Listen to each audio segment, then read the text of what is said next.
With the NFL draft now less than 2 weeks away, what, week and a half or so, the draft talk picks up hot and heavy. Plenty to go over with the Jets, potential targets at 7, potential trade downs, potential guys that could help immediately outside of round 1. The Jets have plenty of needs, no shortage there. And to do that with us tonight, we bring on our good friend Emory Hunt, who does his work with CBS Sports, who puts out one of the best draft guides in the business, the Football Game Plan Draft Guide. I've been a customer for, I don't know, I think 5 years, 4 or 5 years now. Emory, how you doing? I'm doing fine, man. I appreciate you bringing me on. Yeah, always great bringing you on. And for those who aren't familiar with Emory's work, I don't know how you could not be familiar with Emory's work, but nobody covers more football than he does. He covers the pros, he covers college, he's covering the CFL, the UFL. If there's a football, Emory's going to be there to watch it and break down what he sees and share with us. So share with us tonight, Emory. The Jets, of course, as we know, pick number 7 overall. They do have plenty of needs along the offensive line. The hot name that we're hearing, that seems to be in most draft circles, myself and many others, of course, Armand Membu, the tackle from the Zoo. The only really, and I wouldn't even call it a knock, Emory. The only thing I've heard some people say is, well, he's a little young. Do you want a 20, 21-year-old as your starting right tackle? To me, if the tape tells you he can play, then you take him. And also, it's not like the Jets are a Super Bowl team where drafting Membu, who maybe if he makes some rookie mistakes, is going to cost you a playoff spot. What are your thoughts at 7? What do you think of Membu? And who are a couple of other names that if you're Darren Muji running your first draft, who are you targeting in terms of, getting good value and being safe and getting a pick who you think is going to have a chance to succeed as that your first ever first round pick? I think you got to go playmaker. And when you're talking about playmaker, you're talking about somebody that instantly becomes a threat that other teams have to game plan. Because here's what the Jets have. When you have a mobile quarterback, a guy that you have to account for, he helps enhance your offensive line because you can't get too aggressive in how you blitz him, and you can't get too aggressive in how you, do things on the back end. So because they're always afraid of the guy taking off. But what you do need is some playmakers. Now, where the Jets have a ton of playmakers in the backfield, they go 3 deep, in my opinion, in the backfield. I also look at they got one good receiver in Garrett Wilson. That's a true threat. You could add a threat there. Tetairoa McMillan would be an ideal fit to pair up with a Garrett Wilson. Or you go and grab the second best overall football player in this class, in my opinion, in Tyler Warren. Because not only does he help you as a tight end, but he helps open up your playbook inside the red zone.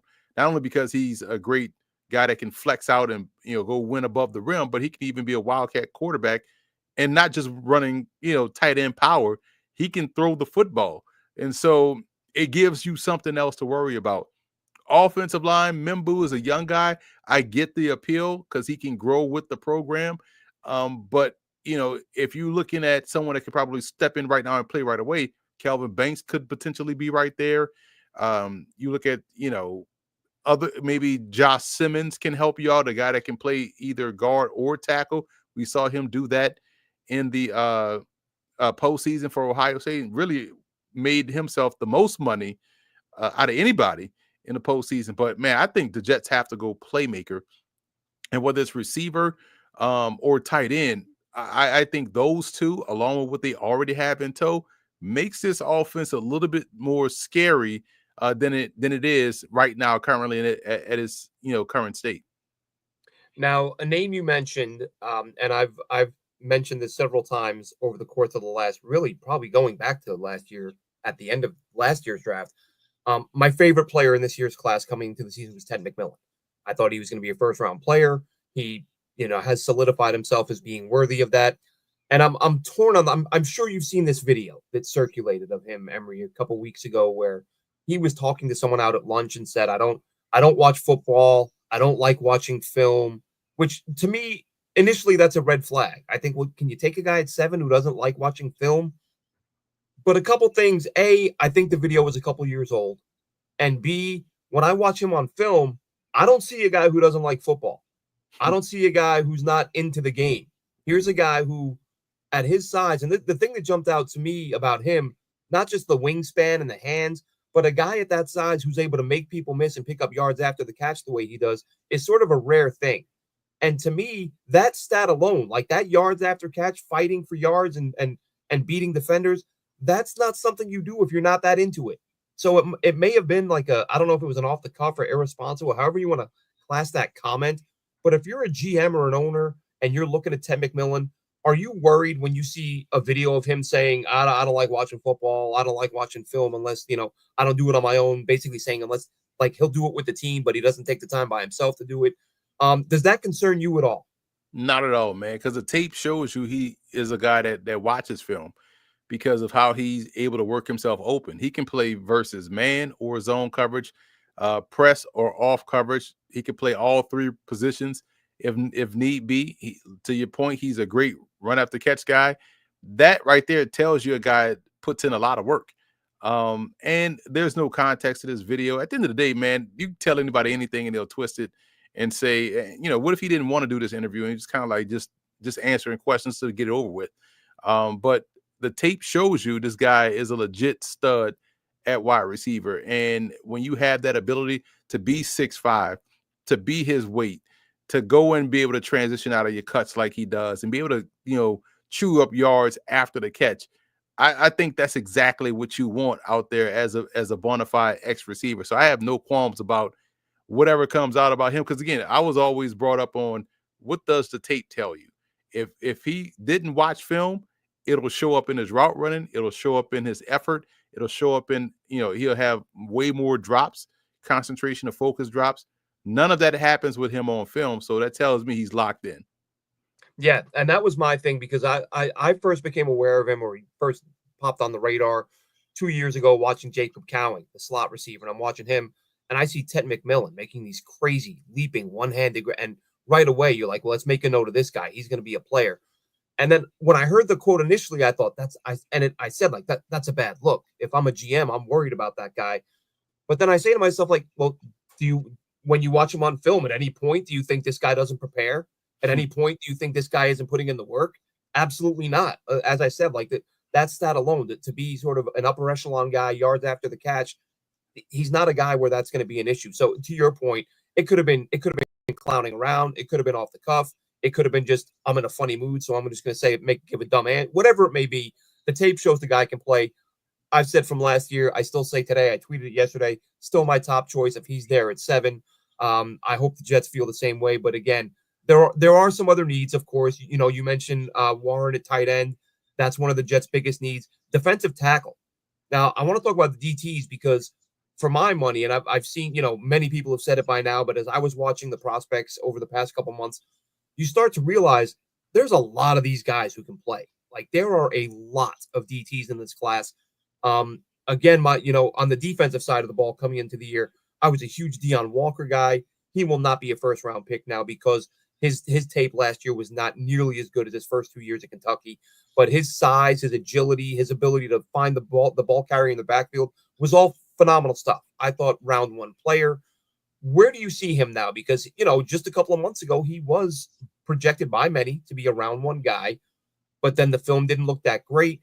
A story leaks that he was playing with a significant back injury, which for a guy who checks into 340, 350, that's going to be a huge red flag. Where do you see him falling now? Because now I look at him as he could be a value guy. He could be a first round talent that you get much later in the draft, but the injury is still a concern, right?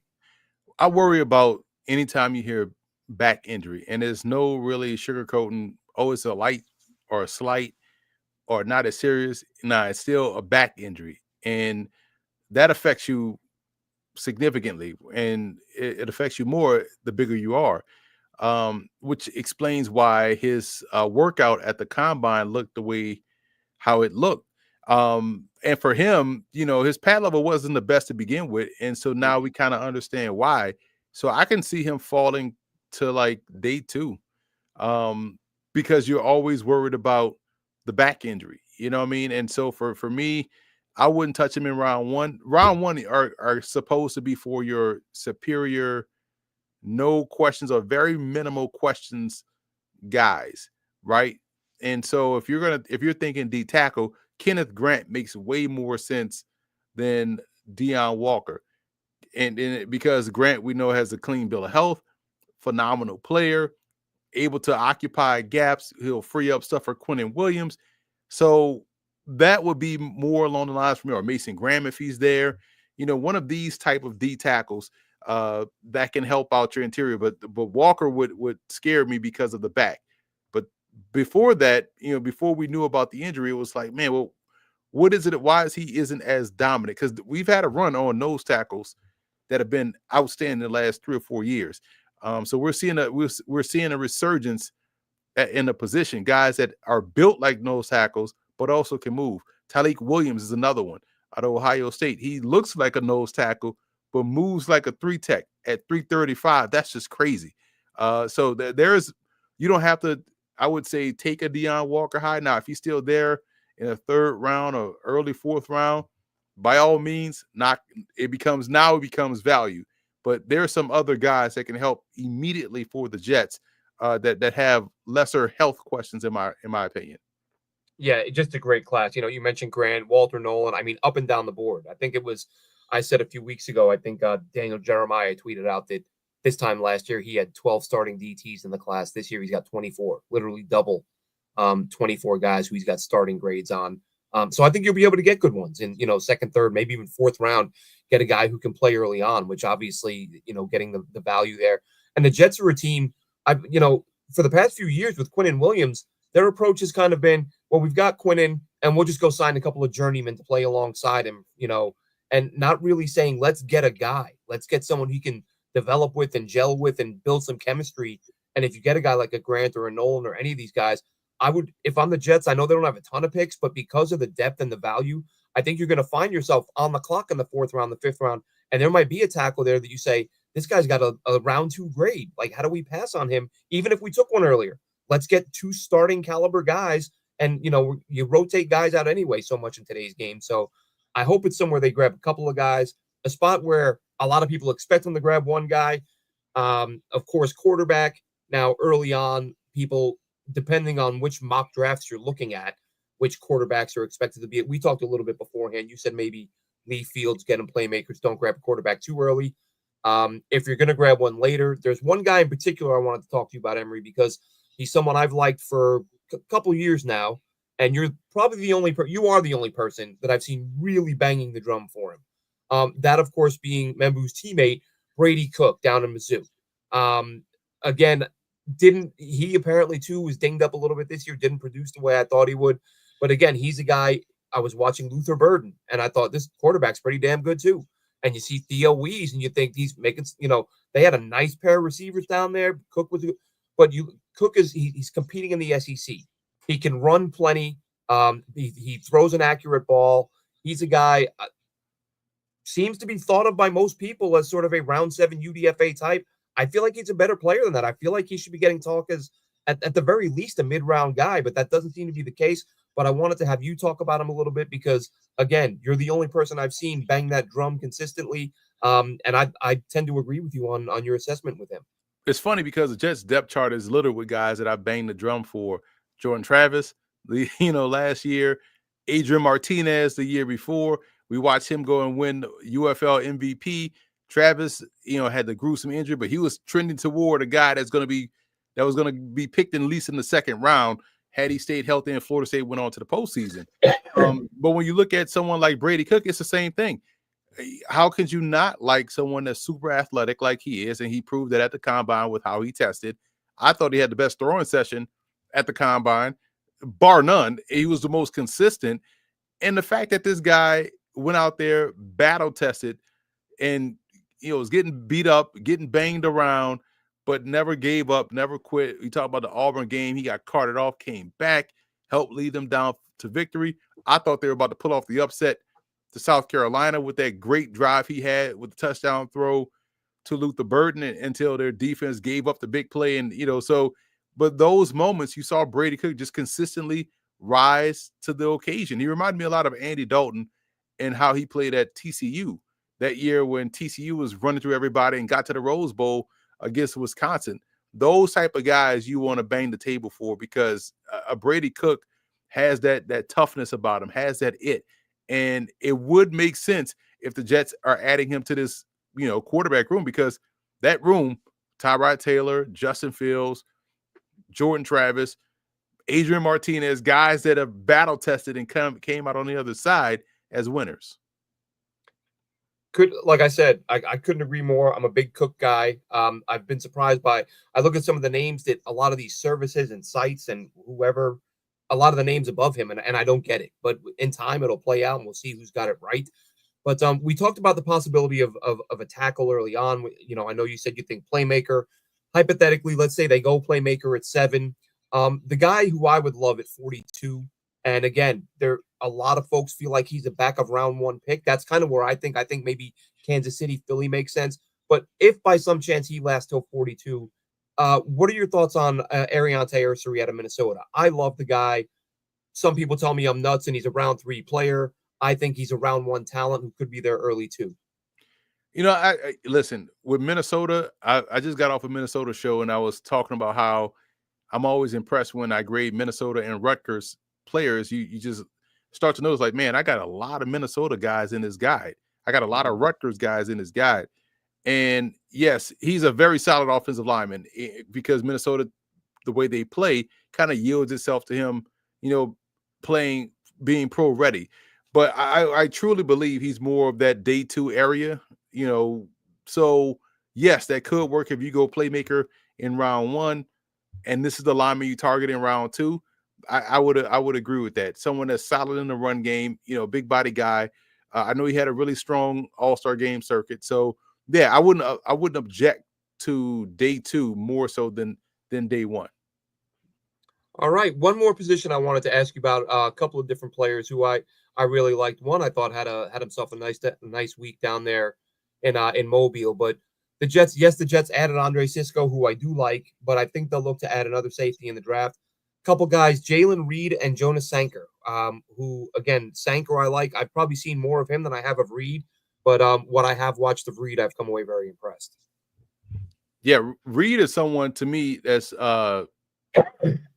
different. You know what I'm saying? Like, Sanker, again, you get in these situations, we grade these safeties, free safety, strong safety, combo safety. So you're always looking for guys that can do more than one thing.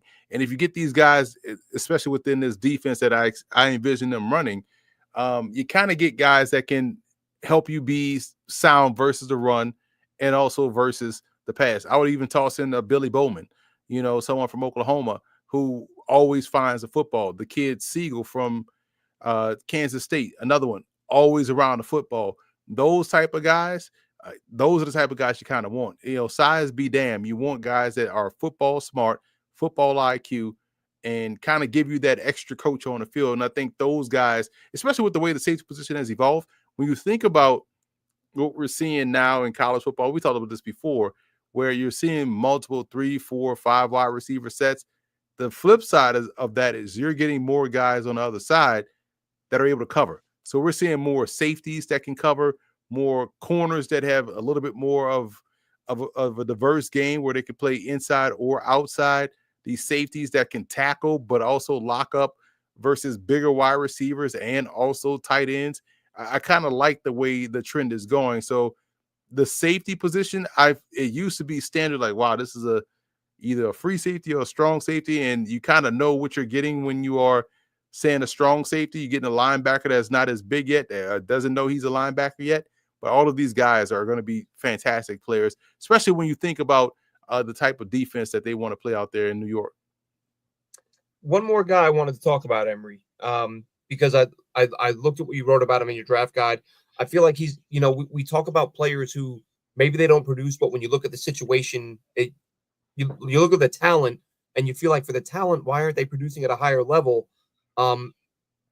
Isaiah Nair, the wide receiver, a couple years ago, I noticed him in Wyoming, averaged 20 yards a catch. I was watching, what was the linebacker? Tim Anderson, I think, the super athletic guy. I was watching him, and Nair jumps out on film, and I jot his name down, and then he transfers to Texas, and I think, oh, this is gonna be a good fit. He's gonna put big numbers there. He gets hurt, misses the whole season, then transfers to Nebraska, where not the most prolific offense in college football, so he doesn't do a whole lot there. But when you look at the athleticism, you look at the size, you look at the production when the quarterback play has been decent, I look at him as a day 3 guy who could be a really good value pick.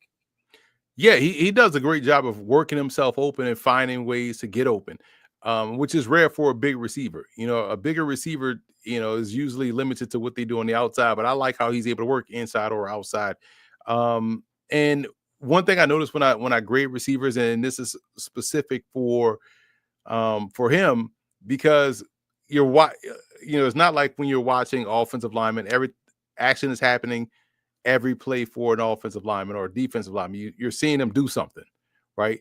But when you're watching a corner or a receiver, you're watching their plays, not knowing they're going to get the ball or not. So you kind of like to see how guys operate without the ball. And if I see you out there showing good effort blocking, or seeing you take this time to just run your route and do a good job of running your route, you're going to find ways to get the ball. So that stuff gets noticed on film. And then when you see him get the football, you see the physicality, you see his frame, know how to use it in a good way. And you can start to project like, okay, well, this guy has these requisite tools and was, in a situation where it just didn't yield him getting the football. And to me, that's where, guys like Nair and all these other bigger receivers or other receivers that played in offenses that were kind of up and down throwing the football, you just kind of notice what they do without the ball, right? That's why I always bring up TCU and how, you have a Jack Besh, but you also have a JP Richardson, who is a phenomenal receiver. You also have Savion Williams, who can be moved around. So when you think about, even though they didn't win a lot of games, you're watching these guys go about their business. Like, man, this dude, like Notre Dame, I think is Bo Skimmer, or Bo Collins. Watching him run Yep. routes, I'm like, he's always open. Like, even though he's not getting the ball, like, wow, he won on that route. And so, but the stats may show him not have the 1,000-yard season. Same with Nair. It's like, man, this is a dude, and he had a chance to go back. I thought he was actually going back to school until he showed up the Shrine Bowl. It was like, all right, so he is going to be in his class. And I think this is one of those guys that ends up becoming one of those players that we see playing on Sunday, despite not going in round one. Yeah, you made me lie by bringing up a name there that I said no more. But Bo Collins, right? The receiver who a couple years ago at Clemson, I thought this guy's going to be a really good player. And you would see he wouldn't have a ton of targets, but when he did get the targets, really good hands, managed to get open. Again, production didn't seem to match the talent. And when I saw him when I saw where you had him graded in your draft guide, I thought, wow, because I thought I'm higher on him than most people. You're even way higher on him than I am. And that's not to say I think he can play, but I forget where I think you had him top 5 or 6 among receivers. And I know you grade slot and boundary separately, so they're not all lumped into one group, but you have him really high up there. Yeah, I'm looking at it right now. He's my number 5 X receiver. Yep. And fantastic releases off the line of scrimmage. So that's the part I'm talking about. When you're watching these guys, you're like, because when we watch running backs, you kind of know when this guy's getting the ball. If he's not getting the ball, you kind of fast forward, and then you look at, is he pass pro? If not, skip the play. Then it's a play action. He's not doing nothing. Boom. But when you get the ball, you watch it, right? With receivers, it's always a tedious task because you have to watch them do everything. And I was like, man, this guy is always open. The releases are where they like, man, if he was at Clemson, he would be getting a ton of catches and a ton of yards. But Notre Dame's offense wasn't predicated on that, especially with Riley Leonard throwing the football. It's Right. like, so you just watching this guy just be open a lot. So I used to always, I remember one time I tweeted out, but I'll say it too. Like, I was like, man, the level of patience it takes to be a receiver, at least as a running back, you're getting the ball on a certain play. But I can't imagine doing what receivers do and the ball has no shot coming your way. Like, it's just so watching him go through his process and be consistent was something that really stood out to me on film. Yeah, really good player. So before we let you go, though, I did want to touch, Emory, on last year's Jets draft class, because I feel like there are some guys who have some talent who didn't get the opportunity to play. And I see people, and listen, I understand this day and age, we literally see fans giving up on guys after a bad day in training camp. You know what I mean? Rookie has a couple drops. Oh, he's a bust. Shouldn't have taken. Like, people lose their minds. So of course, last year when Malachi Corley couldn't get on the field, I'm thinking to myself, this is a coaching thing. Like this guy he's not polished. He's not a 10 out of 10 for whatever he's going to be yet, but he can do more than nothing. And granted, fans will say he had the drop fumble. I get that. That was a boneheaded play. That aside, this is a guy, especially on a bad team, in my mind, get him on the field, develop him, see what he can do. So just walk us through real quick a couple of these guys. Malachi Corley, Braylon Allen, who again looked good at times, but didn't get the ball nearly as much as I thought he was, or as much as I thought he would. And cornerback Quantez Stiggers, because of course, you cover the CFL. He came out of that league. So here are three guys who I think can still be really good players who couldn't get on the field last year. Even Isaiah Davis, we saw him. If you go back and look at my 2024 draft guide, Braylon Allen was my RB1, and Davis probably like my RB4 or something like that, right? So I thought the Jets did a good job there. Corley's situation reminds me so much of Kendre Miller in New Orleans. When Miller finally got on the field, because him and Dennis Allen had some sort of beef, when he finally got on the field, it was like, why wasn't this dude playing all alone? Like this is someone that consistently gains positive yards when he's out there. Corley, and we know the old saying is receivers take 3 years, but now that span has gotten expedited to where they can be beneficial right now. There's ways to get him involved. You can get him involved in the wide receiver run game. I thought that's the big part of why you drafted him, because he doesn't have to be able to go vertical down the field. You can get him those little touch passes or work him in on a end around just to get him involved, to get the juices flowing, or throw him, the little stop routes and let him be a rack guy because he's built like a running back. So it was always frustrating to watch the Jets and say, like, why is this dude not getting why is he not in the game? And then when you saw them give Isaiah Davis some opportunities, he started to really get into that groove. Allen, we know now, became a significant player on offense, was a great part of the 1-2 combination. Stiggers is the one I'm excited to see this year because, again, I've said this before. If you're playing in the CFL corner, you could play corner in any league because the forward motion, the wide field, it's like if I dropped you off in the Walmart parking lot and say, okay, you got to hook the curl. And it's like, bro, there's no way I'm going to get underneath this. But that's how you have to play. You know what I'm saying? And so Stiggers, I think, because he was a pro and played in the pro league, his floor was a little bit higher. And now just getting acclimated to the NFL side of things, and now getting a chance to probably get on the field and probably play a little slot role or whatnot, something that can get him on and get him into action. It helps out this whole defense. So I'm looking forward to seeing those guys play. Zaire Barnes, I know I was another big fan of him. And this is the part where I'm looking at some of these roster spots of guys that were drafted last season.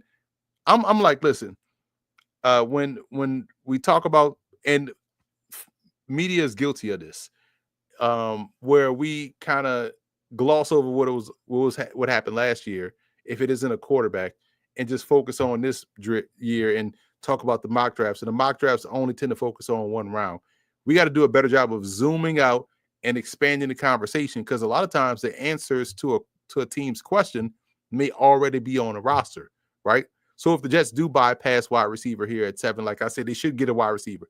It's not because they don't think they need they don't like Ted McMillan or whoever. Say, hey man, we got a big plan for Malachi Corley, right? He's going to be a big part of our offense. Or if they bypass tight end, they may say, look, man, we drafted Zach Kuntz 2 years ago. We like his progress, and we think he's going to be a good player for us. So those things you gotta think about. But I like that the fact, and I told you this last year, I thought the Jets drafted really well. And so we got to give these guys time to get on the field before we can really assess, whether or not it's a whiff or whether or not it's a boom.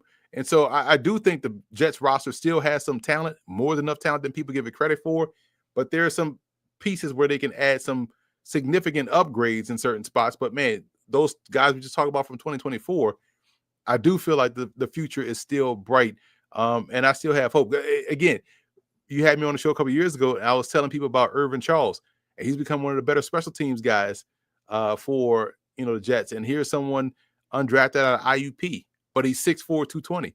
What if his pathway could be the guy to get on the field and be the receiver we're looking for than the draft, right? We saw this with Joe Horn when he was just a special teamer and a wide receiver 5 in Kansas City.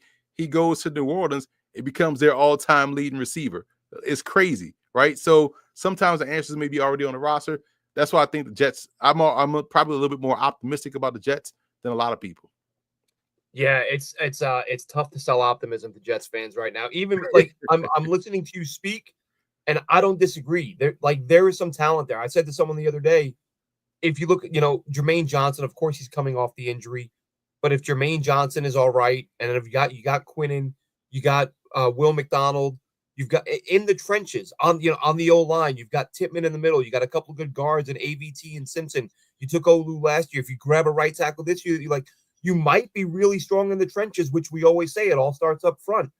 But I'm still so mad about last year. I don't want to hear it. I can't hear anything optimistic. I'll talk Jets all day. I don't want to hear any optimism. Show me some wins, and then we'll talk good stuff. But until then, it's I've been accused of being a bit of a doom and gloomer for the past few months. But listen, 14-year playoff drought and 39 years of more bad than good will do that to you. Emory Hunt, never any bad, all the good. Thanks so much for joining us, as always. Go ahead and plug the draft guide. As I said, I'm on my 4th or 5th version of it now. Love it. 8, 900,000 players, whatever it is. It's a phenomenal piece of work. I love it every year.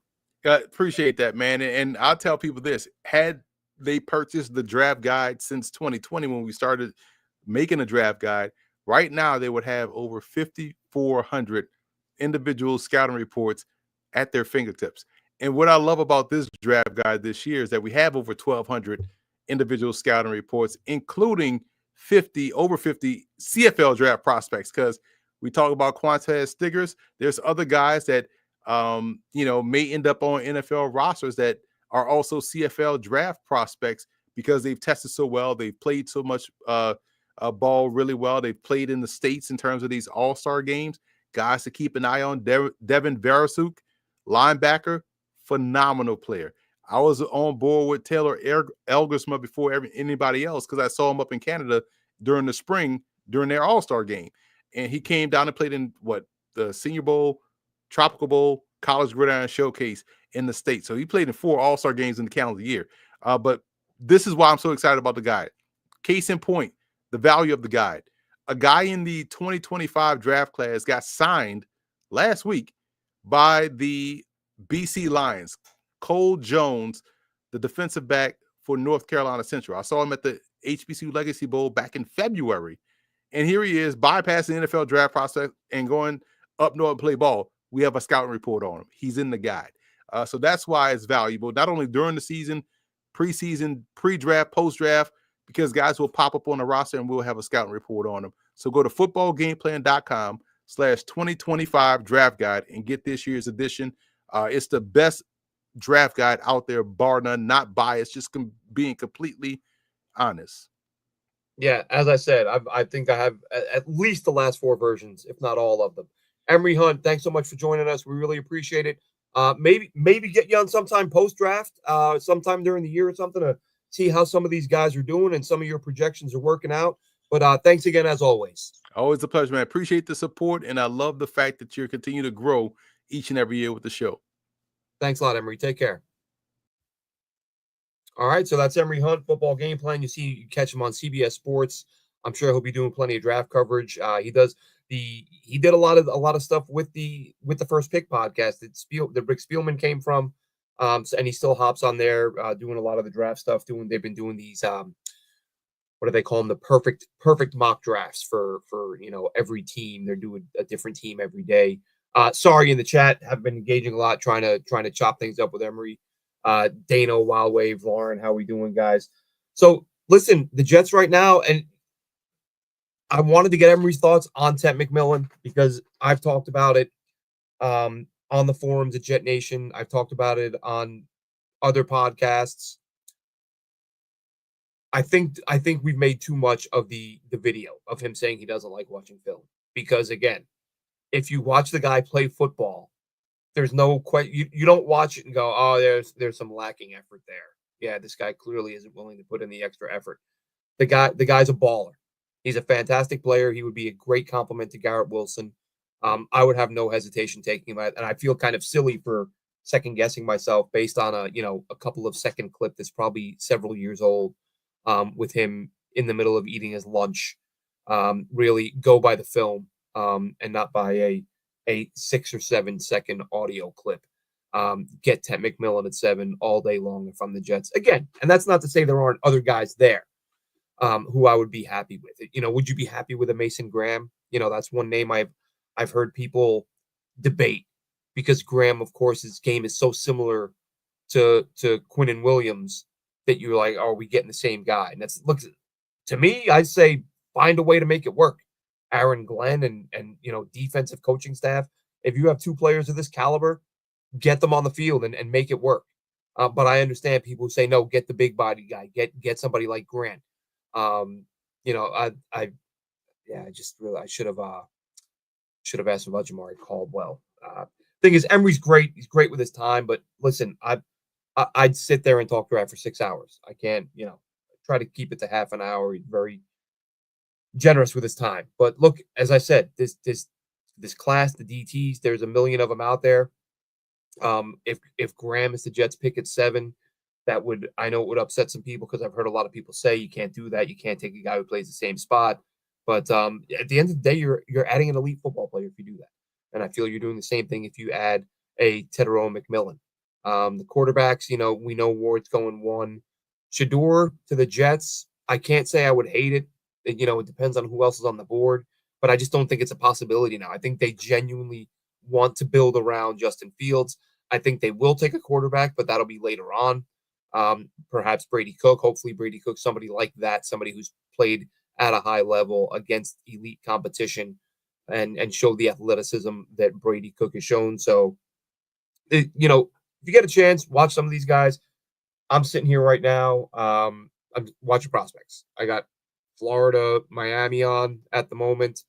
And I'm sure for the next 5, 6 hours, I will be doing more of that, going through different games, different prospects, rewatching guys I haven't watched in a while, picking through the names of guys I haven't seen much of yet, and getting myself up to date on them. Because I'm gonna try again. Last year I did the 3 days from the first pick to the last pick, covered all of them. That's the goal to do it again this year if I can stay awake for that long. I'm sure there will be a couple of players that I've not seen, but I'm hoping it's not more than half dozen or so. It's when you get the really, really, really small school guys, because there are guys out there that I know the names, but I can't find a game, or I find a game and the film is grainy and twitchy and just there's no way you can really evaluate a player. So for as many players as I can get the film, whether it's all 22, ideally a couple of all 22 games, maybe a game or two with the TV angle where you get different stuff. Really, the TV angles I like because that's what the viewers want when you're sharing highlights of it. All 22 is not always ideal for that for entertainment purposes. So I try to get a balance of that. So we'll be covering the draft. Not sure Dylan should be back Thursday. He's been moving, so he's been tied up for the past few shows. It's been myself. It's just been me, but Dylan, we're expecting back Thursday night. And we'll have plenty of draft. I mean, really, between now and draft day, what are we, 10, 11 days out, 12 days out? Plenty more coming and can't wait for it. It's one of the most exciting times of the year as a Jets fan. It might be the only exciting time of the year, but we'll walk you through it. We'll have plenty of good conversations. So lots more coming up. Thanks again to Emory Hunt. Check out the draft guide. Well worth your money. Like I said, I get it every year, enjoy it every year, and I save it to my desktop and I use it throughout the year as whether it's the Jets or somebody else. Inevitably, there will be a few guys who land on a roster, and I'll be like, who is this guy? I don't know, rookie out of wherever, don't recall, because it'll be a guy out of Canada or a guy out of a really small school or a guy who was out of a small school 3 years ago. Now he's on a roster, and I can go in and pull up a scouting report and get some idea what this guy can do. So check it out. Well worth your time and money. Have a good one, Jets fans.